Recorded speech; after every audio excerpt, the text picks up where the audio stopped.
Can you take a holiday away from the popular coastal towns, take the path less travelled and still have a good time? That's what we're looking to answer.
As you can see, we've moved on from our riverside campsite, and we came into the caravan park here at Boyup Brook, which possibly was a good idea because last night we ended up getting a bit of rain here and some thunderstorms, and if that got out to where our bush camp was, then it might have made getting out of there a little bit interesting. So Boyup Brook was established in 1900s. The railway line came here in 1909. Used to have a huge timber mill industry here, but that closed down in I think it was the early 1980s. So a lot of people lost their work there, and as usual with a lot of these towns, when the timber closes down, the towns usually close down. It's not really a good time for the towns, but in I think it was 1978, up the road here a few kilometres, somebody opened up a little country music centre, Harvey Dixon I think it is, country music centre, and who would have thought that after 4 or 5 years of that being open, that's what actually is going to save the town. Boyup Brook is actually the country music capital of Western Australia, and every year they have this huge country music festival out here.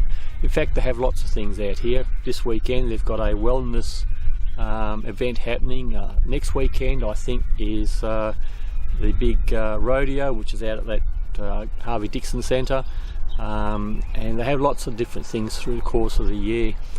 This used to actually be a flax mill back in World War II. I think from what the fellow was saying that this was the biggest flax mill in Australia. There was 400 people that used to work here.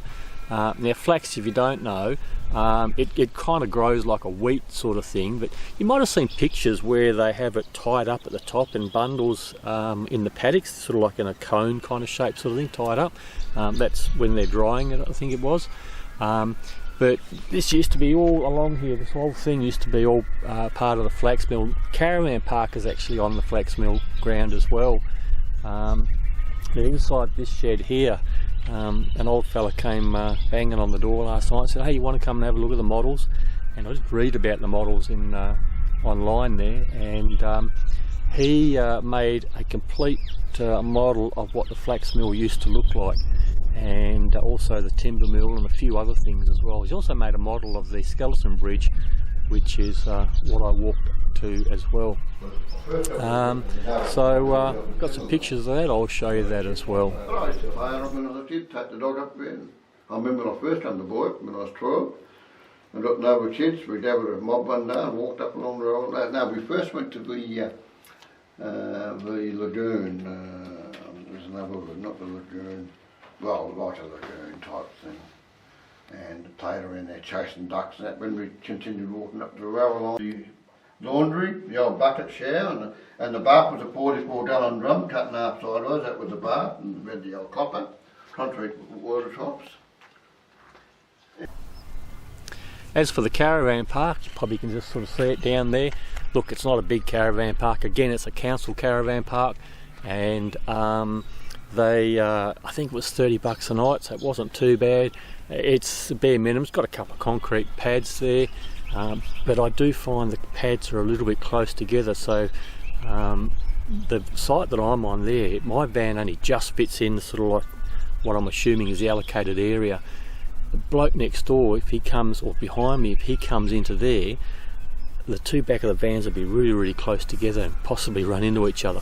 So I think the pads are a little bit small for if you've got a decent sized van. It's alright if you only got like 16 foot or something. But basically the arrangement was you pull in, pick a site, then go down to the council and pay the $30 down there for the fee. Got showers and everything. That's what this little white building is here. They're your toilets and that sort of thing. I haven't been in there yet, but I'll see if I can quickly sneak in now and get a few pictures, see what it looks like. So just a very small park. I don't know how it would go for size with when all the festivals are on. I think it'd be pretty booked out. So yeah, but not a bad little spot right here on the banks of the Blackwood River.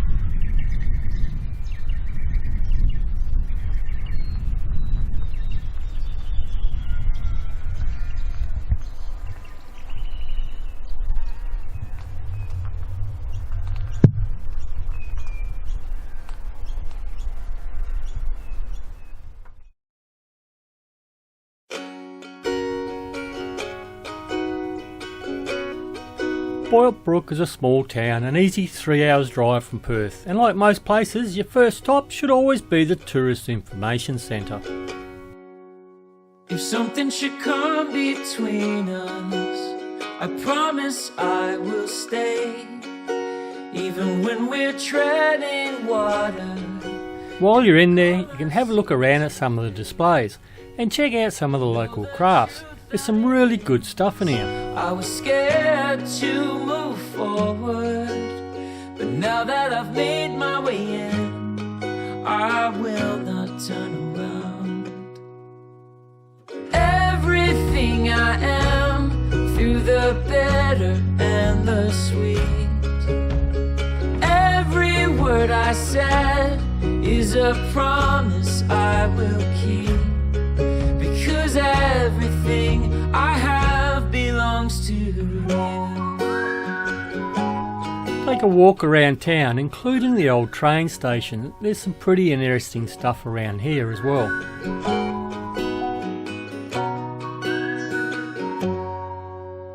If all should fall apart, here's a kiss to forgive and forget. 'Cause I'm still learning and you're still burning in me. So let's begin this journey that has no end, through pleasure and through pain. Well, that's Boyup Brook done. I guess with everything that goes on around here all year, we're pretty lucky to be here when it was quiet. And getting a tour of the models was just lucky to be in the right place at the right time. The tour doesn't happen too often, as he's not always in town all of the time, but if you get the chance, it's well worth having a look at. Everything was built by him by hand. We're getting to the end of the series, but first, in the next video, I take a short walk to a long bridge. Hit the subscribe and the bell to make sure you don't miss another video, and a thumbs up because that helps the channel grow. So till next time, happy travels.